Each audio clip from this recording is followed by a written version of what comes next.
Hello, Kelly Woods here up in Anacortes, Washington. I promised to do a little demo about how I use an ideomotor pendulum with my clients. And this is something that I often do with my kid clients, but sometimes with my adult ones too, because people are curious and people also have come to us with preconceived notions about what hypnosis is or what hypnosis may not be.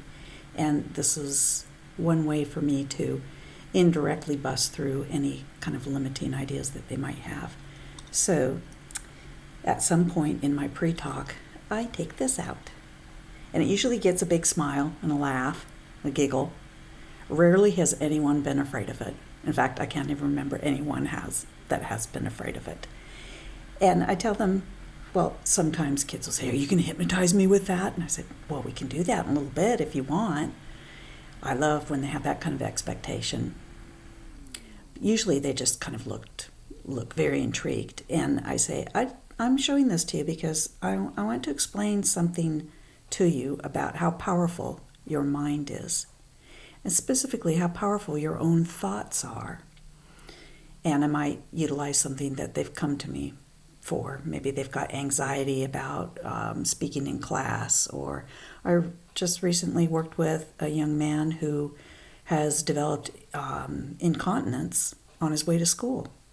And he's almost 13 years old. You can imagine the impact that that's having on him. And so I did this demonstration with him, and I wanted him to understand how the meaning that he's putting to this situation is playing a role, because he knows he's on his way to school. It's the only time it happens is on this commute to school in his parents' car. He's just getting into a stress response, and it's been going on for 8 months, so it's conditioned in. So I explained to him that his worry about it happening is even influencing. And this is how it happens, because even before I am verbalizing what I'm doing, I let my thoughts create this motion. And before I even tell you about it changing, I'm changing my mind and I'm changing the motion. This is a pretty heavy object, but look at this. Just by simply thinking about it, I'm able to create that kind of a response. And what's even more fascinating to me is that not only can I create this response, but I can stop it. That's pretty cool, isn't it? And then we go on to explain that this is not a parlor trick, although it can seem like one, but this is science.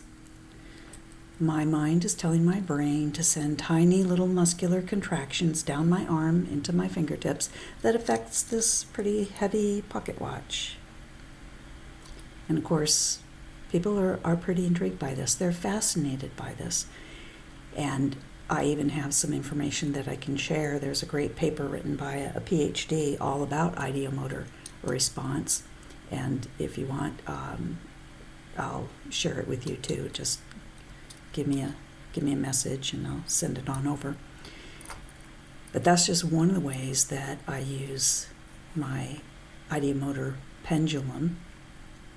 Sometimes I might use it for clients who come to me wanting to find lost objects. Now, when I worked in person, I could do that with them physically, but if I'm working online, they'll need to have their own pendulum, and then I'll teach them how to use it, how to set it up so that they actually have a pattern. And I have a pattern. This is one of the things that we can do with it, and that paper talks about it, so that specific swing directions indicate answers for you. So we can be our own kind of detective, and we can ask things. Once I lost my running shoes. I couldn't find them anywhere. I'm running around the house literally looking for my shoes, and I thought, well, I'll just get my pendulum out and ask. And I had this already set up, this swing pattern, so I started asking, were they in my house? And the answer was no. And then I thought, well, are they on the property? The answer was yes. So I thought about the different places on my property that they could be, and I asked if they were in the garage. Yes. And then I remembered they were in the trunk of my car. I went out and got them. That was a pretty simple way of recalling that information. Now we have to keep in mind that the answers of the pendulum are all based on what you know and believe. So if you believe that the world is flat, it'll give you a yes.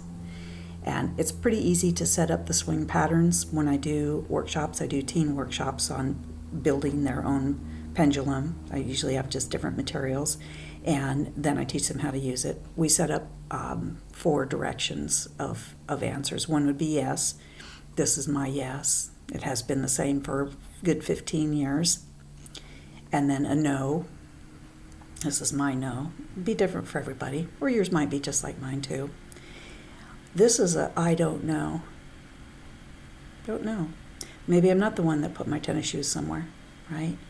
And then this is a I don't want to say. Maybe this is just not the right time to delve into the topic, or not the right company, not the right situation, or maybe I'm just not prepared to go there. So we've got those 4 swing patterns, and between those 4 you can usually get some pretty good information for people that want to do some self-discovery. And I really like teaching that, especially to teenagers, because they are so self-absorbed. They really want to know themselves better, and they can use it with the proper instruction and guidelines. So I make sure that they understand that this is all about themselves and they're not affecting anyone else with this. Sometimes ideomotor responses are affiliated with spiritual things, like a Ouija board.